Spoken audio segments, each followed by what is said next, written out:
The White House wants to freeze salaries for federal workers for 2 years. President Obama laid out the plan, which would have to be approved by Congress. It was his latest effort at showing Republicans and voters that he is serious about reducing the nation's $1.3 trillion budget deficit. Meanwhile, the debt crisis in Europe not easing, even though Ireland agreed to a $115 billion bailout. Borrowing costs continue to rise for Portugal and Spain, and a sign investors are not convinced policymakers have done enough to prevent the crisis from spreading. The American shopper was on the hunt for a bargain over the Black Friday weekend. The holiday shopping season kicked off in earnest with 212 million shoppers hitting the stores.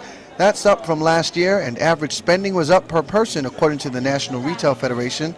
Online shopping is also expected to ramp up on the day called Cyber Monday.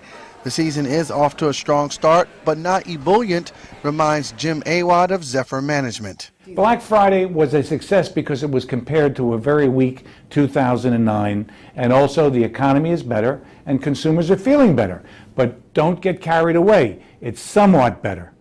On the first day of Christmas, my true love gave to me a higher bill. The cost of the gifts in the Christmas Carol, 12 Days of Christmas, are up about 9% this year, according to the annual index by PNC Financial. Gold's price spike this year is one of the reasons behind the jump in cost. Those 5 golden rings will set you back about $650. But the biggest dollar increase for true lovers? Those 9 ladies dancing, up $820 to about $6,300. On Wall Street, European debt worries seem to ease a bit, helping stocks nearly wipe away steep losses. Europe did not fare as well, where stocks were down at least 2% across the board. Conway Gittins, Reuters.